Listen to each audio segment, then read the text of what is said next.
Assalamualaikum, selamat pagi, salam sejahtera, selamat hari Isnin kepada semua trader. So rasanya dah lama saya tak buat video sharing berkenaan analisis ataupun technical punya perbincangan. Okay. Agak lama lah, rasanya dah berbulan kot semenjak last saya buat. Minta maaf sebab masa mencemburui. So kita bincangkan 3 instrumen. So macam biasa kita trade index kita tengok Dow Jones, Nasdaq dan juga kita tengok gold. Okay, first kita tengok Dow Jones dulu. Sangat lama. Alright, so delete dulu yang lama-lama ni semua. Saya delete dulu. Okay, apa khabar semua Semua saya harap sihat hendaknya di samping keluarga yang tersayang. Okay, ni adalah chart monthly untuk Dow Jones. Okay. So ni monthly and then kita cari di mana zone yang berpotensi dia akan react. Okay, so ni adalah time frame monthly. Untuk monthly, okay, di sini ada satu base yang mana price membuat kenaikan bermula daripada 1 Mac 2020 and then terus naik sehingga bulan 1 2022. So ini dipanggil adalah rally base. So di sini base, tapi base di sini agak besar dalam time frame monthly. So dia sideways di sini. So ini pun adalah base yang valid. Okay. Dan price dia dah test kawasan ni tau pada bulan ni. Hari ni 30 hari bulan Mei, dan price dah retrace di sini. Last dia retrace pada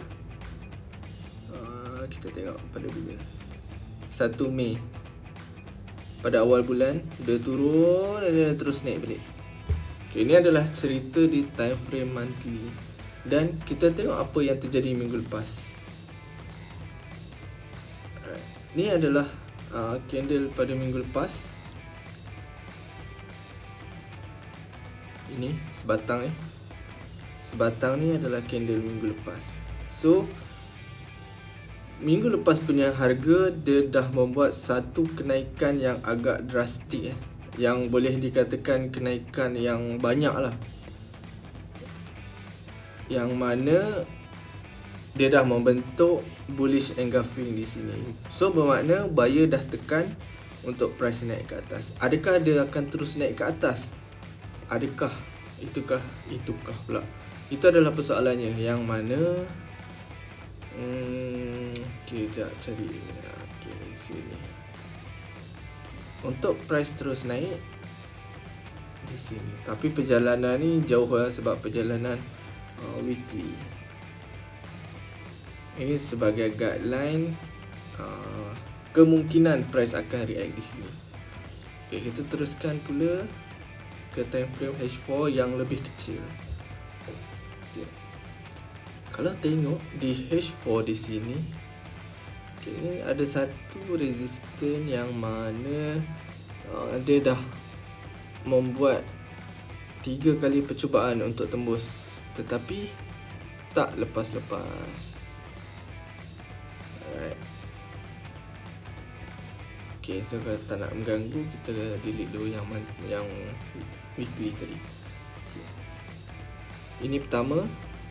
Yang ni pertama, yang ni kedua dan yang ini ketiga. Okay, adakah yang keempat yang akan tembus? Kita tak tahu. Saya tak tahu. Semua orang tak tahu.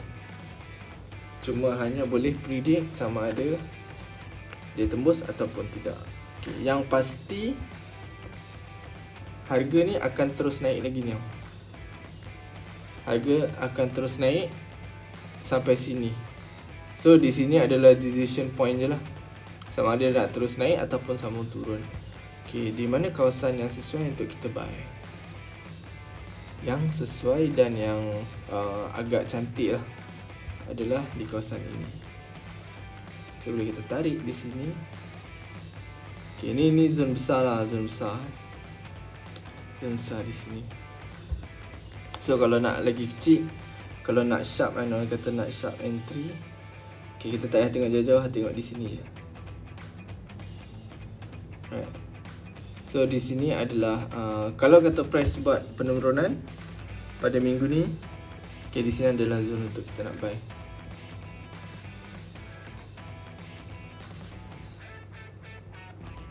Okay. Price sekarang berada di sini, di atas ni. Sama ada dia nak turun, okay, dia terus naik ataupun dia akan turun, and then ambil TP dulu di sini.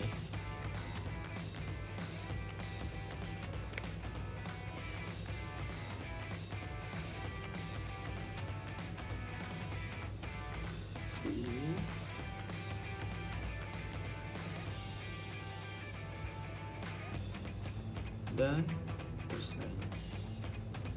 Okey, adakah kita boleh sell sekarang? Kalau kita nak sell sekarang, boleh, tetapi kita kecilkan time frame untuk kita nak tengok dia punya pergerakan harga dia.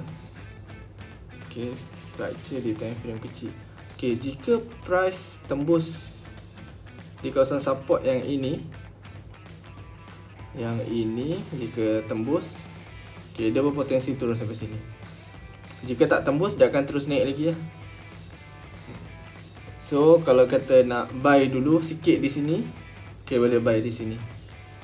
Buy dulu and then TP atas ni, ambil sikit-sikit dulu But kalau kata dia tembus candlestick turun dan breakout di kawasan ni and then retrace, bila dia dah retrace, so boleh close ataupun tunggu dia naik atas ni untuk close, ataupun kita tengok macam mana. Sama ada bila kalau contoh korang goyang kan, goyang and then di sini dah breakout, goyang terus cut loss pun okey. Kalau nak tunggu dia retrace pun okey untuk close. So yang tu pada risk masing-masing. Tapi once dah breakout di sini, okay, kemungkinan besar untuk dia terus turun sampai sini tu ada. Okay, cumanya biasanya kebiasaannya memang dia akan retrace dulu sebelum dia sambung penurunan. So itulah pergerakan harga dia macam ni. Dia dah breakout kan, yang ni dia dah breakout. So ini adalah tanda awal untuk dia nak meneruskan kenaikan. So dia akan retrace dulu. So bila dia retrace ni lah kita ambil peluang untuk close. Sama ada profit sikit ataupun loss sikit. So close dulu. Tengok dia terus naik. Ini adalah petanda awal lah. Okay, dia dah break resistance yang ni. So ni adalah di kawasan support yang ni. Okay, di kawasan support yang ni, kalau nak buy boleh, ataupun kalau kata breakout, cut loss. So itulah decision dia, ataupun itulah planning dia. Right. Okay. So seterusnya kita tengok Nasdaq. Okay. Nasdaq pun, okay, kalau kita tengok daily pun dia dah buat satu kenaikan yang drastik juga tau. Sebab okay, cuba korang perhatikan kat sini. Cuba perhatikan kat sini. Perhatikan kat sini. Ini adalah sideway yang agak lama. 1, 2, 3, 4, 5 hari sideway. So selepas 5 hari sideway, naik dan turun naik. Dan dia selamba je breakout resistance yang ni. So next destination dia adalah di sini ya. Sebelum dia turun and then dia sambung kenaikan. Itu jika Nasdaq tukar trend sebab ada petanda lah. Ada tanda-tanda awal yang Nasdaq dan Dow Jones ni akan bertukar trend daripada downtrend ke uptrend. Tanda awal tau, belum confirm. Sebab di time frame besar, di time frame weekly, dia masih downtrend. Nampak downtrend.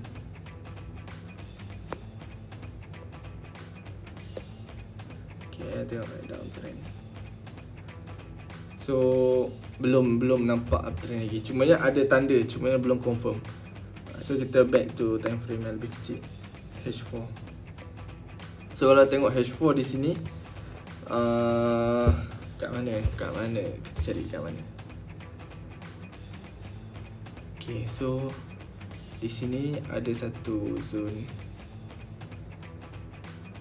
Okay, kalau nak lagi sharp dekat sini ya, kita ambil shadow. Okay.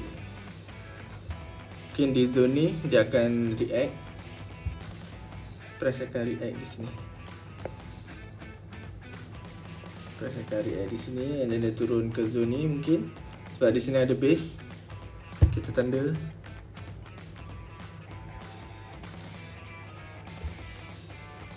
Kita tanda di sini. So ada kemungkinan yang price akan turun ke sini dulu sebelum naik, ataupun dia akan terus naik. Naik sampai mana?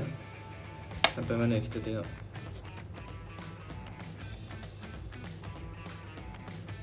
Okay, buat masa sekarang kemungkinan dia akan naik sampai sini dulu. Sampai sini dulu zone ni.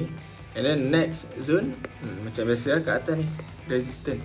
So ini adalah kawasan-kawasan yang memang dia akan react. Sama ada banyak ataupun sikit, itu bergantung pada kekuatan market, kekuatan liquidity tu kan.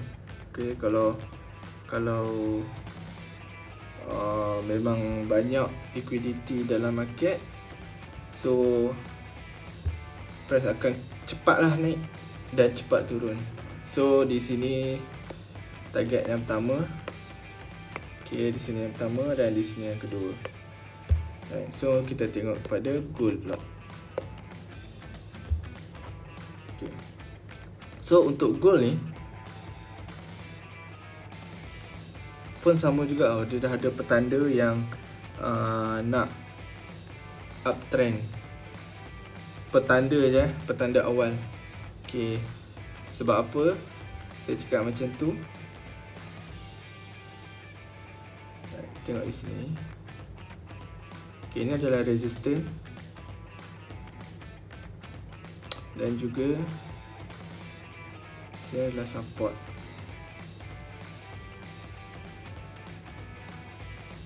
Okay. So ni adalah time frame H1. So jika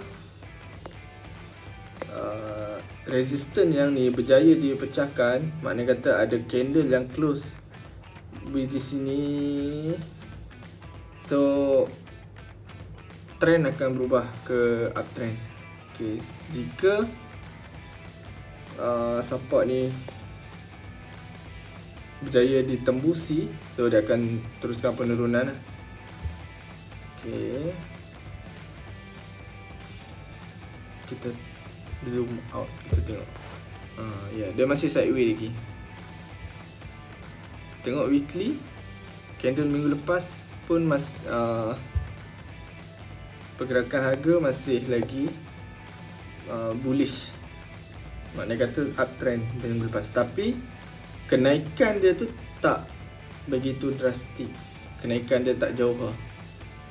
So mungkin masih menunggu lagi kan apa news-news yang akan keluar untuk menggerakkan pasaran gold.